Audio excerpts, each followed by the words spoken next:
Hello दोस्तों, स्वागत है आपका एसएससी बीजी ट्यूट्स में। एसएससी ने नोटिफिकेशन निकाल दी सीपीओ 2023 की अपनी वेबसाइट पे।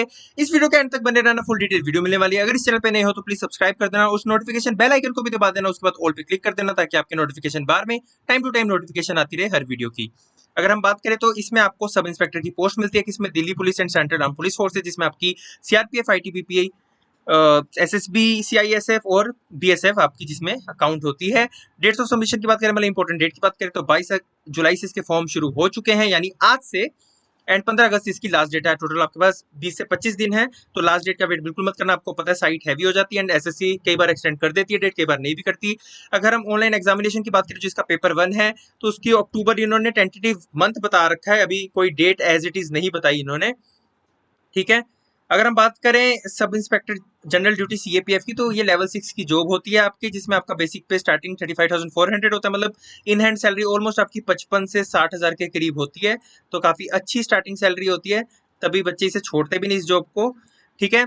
एंड अगर हम बात करें तो group B non gazetted post होती है। लेकिन हम बात करें अगर सब इंस्पेक्टर एग्जेक्टिव जो male and female Delhi police की है, तो इसमें आपको पता है दिल्ली पुलिस में कमिश्नरेट जो रूल चलता है, तो उस हिसाब से ग्रुप सी की पोस्ट है, जिसमें आपकी ये भी लेवल 6 ही होती है और बेसिक पे आपका सेम ही होता है 35,400। ठीक है। टेंटेटिव वैकेंसीज की अगर हम बात कर ले तो 109 वैकेंसीज आई है दिल्ली पुलिस मेल के लिए एंड 53 वैकेंसीज आई है दिल्ली पुलिस फीमेल के लिए। अगर हम बात करें सीएपीएफ यानी जैसे बीएसएफ हो गया, आपका सीआईएसएफ हो गया, सीआरपीएफ हो गया, आईटीबीपी हो गया, एसएसबी हो गया, तो इसमें अगर आप सबसे ज्यादा वैकेंसी देखें तो सीआरपीएफ में आई है। ठीक है, टोटल 818 वैकेंसीज। एंड सबसे कम वैकेंसीज देखें तो आईटीबीपी में आई है, कोई बात नहीं। सीआईएसएफ में भी 630 वैकेंसीज आई है टोटल। तो टोटल बात करें तो 1714 वैकेंसीज है दिल्ली पुलिस, और इसकी मिला के देखें तो 1800 आपकी कितनी 76 वैकेंसीज जो है बनी। तो आपको थोड़ी निराशा तो हो रही होगी, पिछली बार आपकी 4,500 के करीब वैकेंसीज आई थी इसकी। ठीक है। लेकिन इस बार एसएससी ने सीजीएल में भी थोड़ा धोखा दे दिया, 30 से सीधा 7,000 और इसमें भी 4,500 से सीधा 1800 की वैकेंसीज आ गई है। बट कोई बात नहीं, हमें तो एक ही सीट चाहिए, तो आप इस फॉर्म को जरूर भरना एंड एग्जाम भी देना एंड पूरी शिद्दत के साथ देना। ठीक है। चलिए अब हम बात कर लेते हैं नेशनैलिटी की, कौन कौन बच्चे एलिजिबल हैं। इंडियन होने चाहिए आप, या तो नेपाल के होने चाहिए, भूटान के होने चाहिए, अगर आपको इस फॉर्म को भरना है। एज लिमिट की बात करें तो एज ऑन 1 अगस्त 2023 यानी 1 अगस्त 2023 को आपकी जो एज है वो 20 से 25 साल होनी चाहिए, तभी वो कैंडिडेट इसे अप्लाई कर सकते हैं अगर आप जनरल कैटेगरी के हो। यानी 2 अगस्त 1998 से लेके 1 अगस्त 2003 के बच्चे जो है इस फॉर्म को अप्लाई कर सकते हैं, इस डेट के बाद वाले नहीं कर सकते। और 1998 2 अगस्त से पहले वाले इस फॉर्म को अप्लाई नहीं कर सकते। ठीक है। बात करें एज रिलैक्सेशन की, तो एससी/एसटी के लिए 5 ईयर्स का एज रिलैक्सेशन है, ओबीसी के लिए 3 ईयर्स का। एक्स सर्विसमैन की बात करें तो 3 ईयर्स का एज रिलैक्सेशन है। विडो या डिवोर्स वुमेन की बात करें तो up to 35 years of age. ठीक है। अगर वही एससी/एसटी है तो up to 40 years of age. Departmental candidate की अगर बात करें तो अनरिजर्व की up to 30 years of as.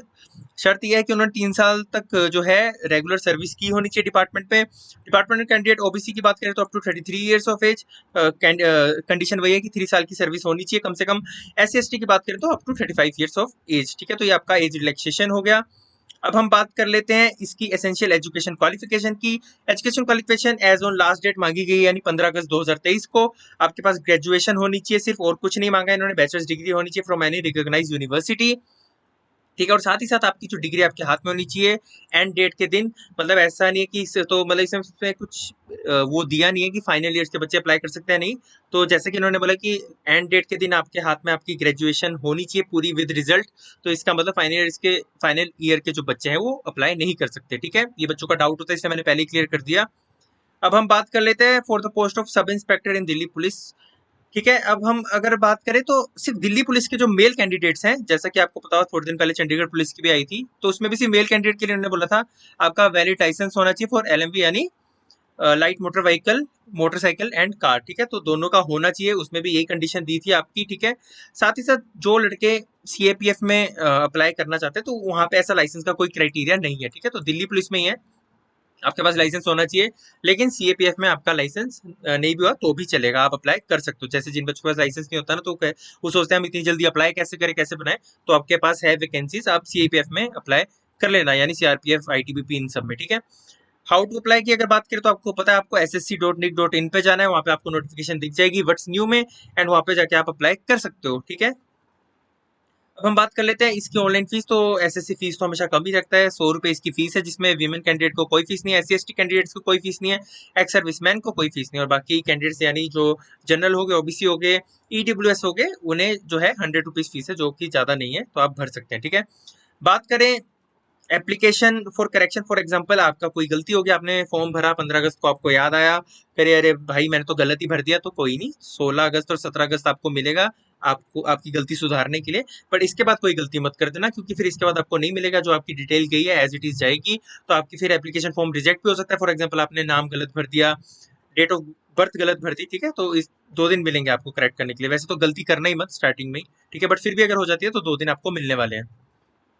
Examination centre की बात करें तो आपको पता है SSC pan India exam centre देता है। फॉर एग्जांपल आप जिस भी रीजन से भर रहे हैं, सेंट्रल रीजन जैसे बिहार या उत्तर प्रदेश से, ईस्टर्न रीजन जैसे अंडमान निकोबार आइलैंड, झारखंड, उड़ीसा, सिक्किम एंड वेस्ट बंगाल से, तो आप वहाँ से जिस भी रीजन से भरेंगे तो आपको वहाँ का जो भी नियरेस्ट सेंटर है वो मिल जाएगा जहाँ से आप भरोगे। फॉर एग्जाम्पल मैं जैसे कि नॉर्थ वेस्टर्न रीजन से हूँ, जैसे चंडीगढ़ से हूँ मैं, तो मैं यहाँ पे अगर जब नॉर्थ वेस्टर्न रीजन में जाके चंडीगढ़ भरूंगा तो मुझे चंडीगढ़ के आसपास वाला मिल जाएगा। ठीक है, तो ऐसे आप जहाँ से भरेंगे तो आपको वहाँ का सेंटर मिल जाएगा। तो पैन इंडिया इसका सेंटर रहता है, मतलब ऑल ओवर इंडिया, हर सिटी और स्टेट होती है। ठीक है, स्कीम ऑफ एग्जामिनेशन की बात करें तो पेपर 1 होगा आपका, फिजिकल स्टैंडर्ड टेस्ट होगा, फिजिकल एंड्योरेंस टेस्ट होगा, और आपका पेपर 2 होगा।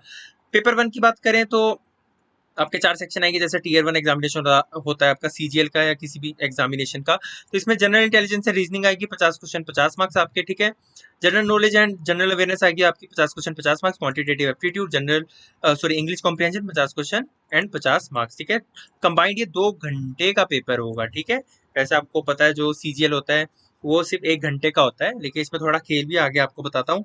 इसमें जो नेगेटिव मार्किंग होगी ना वो 1/3 होगी आपकी। ठीक है, सीजीएल में तो 1/4 होती है ना, तो 1/3 थोड़ी ज्यादा डराती है। ठीक है बच्चों को। अब हम बात कर लेते हैं जो पेपर 2 होगा आपका। पेपर 2 आपका मैं पहले ही बता दूं, आपका पहले उससे पहले फिजिकल स्टैंडर्ड टेस्ट होगा और फिजिकल एंड्योरेंस टेस्ट होगा, नीचे बताऊंगा वो कैसे होगा, पर पहले इसका वो देख लो। पेपर 2 में आपका सिर्फ इंग्लिश लैंग्वेज एंड कॉम्प्रिहेंशन देखा जाएगा, तो जिस बच्चे की इंग्लिश अच्छी है वो आप पहला टेस्ट निकाल लो जैसे तैसे, उसके बाद आपका मतलब सेकंड टेस्ट तो बड़ा मक्खन जाएगा अगर आपकी इंग्लिश अच्छी है काफी। ठीक है, तो 200 क्वेश्चन 200 मार्क्स, ये भी 2 घंटे का पूरा कंबाइंड पेपर होगा। इसमें भी आपकी जो नेगेटिव मार्किंग है वो 1/3 होगी, जिसमें कॉम्प्रिहेंशन आएंगे आपके, एरर आएगा, एरर स्पॉटिंग, ठीक है, आपके हो गए, फिल इन द ब्लैंक्स हो गए, ये सब आपके आएंगे, आपको ध्यान रखना है। जैसे कि मैंने अभी आपको बताया 1/3 नेगेटिव मार्किंग रहने वाली है, वही यहाँ पे चीज बताई गई है। अच्छा, जो एनसीसी के सी सर्टिफिकेट, ए सर्टिफिकेट या बी सर्टिफिकेट के बच्चे हैं उन्हें बोनस मार्क्स भी मिलेंगे। ठीक है, मतलब वो जो ऊपर टेस्ट था ना 200 मार्क्स का, उसमें अगर किसी के 180 आते हैं या सिर्फ 100 आते हैं और कट ऑफ 110 चलेगी, तो अगर वो एनसीसी सर्टिफिकेट है तो उसे 10 मार्क्स मिल जाएंगे और उसकी कट ऑफ क्लियर। तो एनसीसी सर्टिफिकेट वालों को ये फायदा है। ठीक है, अगर सिलेबस की बात करें तो सिलेबस आपको पता है वही है जैसा हमेशा होता है, जैसे रीजनिंग में आपका नॉन वर्बल, ठीक है, सीरीज, कोडिंग डिकोडिंग हो गया, सिंबॉलिक नंबर हो गया, एनालॉजी हो गया, ठीक है, क्लासिफिकेशन हो गया, semantic classification, symbolic number classification. ठीक है, तो आपका वही रहता है जैसा सीजीएल में आता है आपका। ठीक है, तो आपने ये चीज़ ध्यान रखनी है। ठीक है, अब बात करें जनरल नॉलेज जनरल अवेयरनेस की, तो इसमें भी आपका सेम ही रहने वाला है सीजीएल की तरह, जैसे हिस्ट्री हो गया, कल्चर हो गया, ज्योग्राफी हो गया, इकोनॉमिक हो गया, जनरल पॉलिटी हो गया, और आपका जनरल अवेयरनेस से भी जो है आपके क्वेश्चन पूछे जाएंगे, यहाँ पे साफ साफ लिखा है। क्वांटिटेटिव एप्टीट्यूड की बात करें तो ये भी आपको पता होना चाहिए, जिसमें आपका मेंसुरेशन, एलजेब्रा, ठीक है, आपके ग्राफ, लीनियर इक्वेशन, ठीक है, ट्रायंगल, यहाँ पे regular polygon, circle, right prism, trigonometry ratio, radian measures, ठीक है, पिरामिड विद ट्रायंगुलर और स्क्वायर बेस, ये सब आपको आएंगे, जैसा कि सिलेबस वही सीजीएल वाला।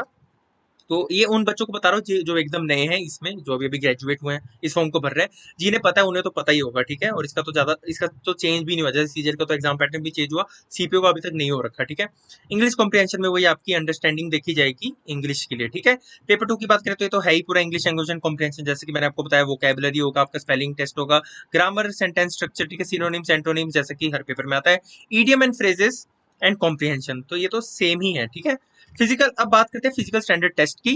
ठीक है, फिजिकल एंड्योरेंस टेस्ट, तो पहले फिजिकल स्टैंडर्ड टेस्ट की बात करते हैं, तो इसमें तो आपका देखो ये चीजें होनी ही चाहिए, जैसे फॉर मेल कैंडिडेट 170 आपकी हाइट होनी चाहिए।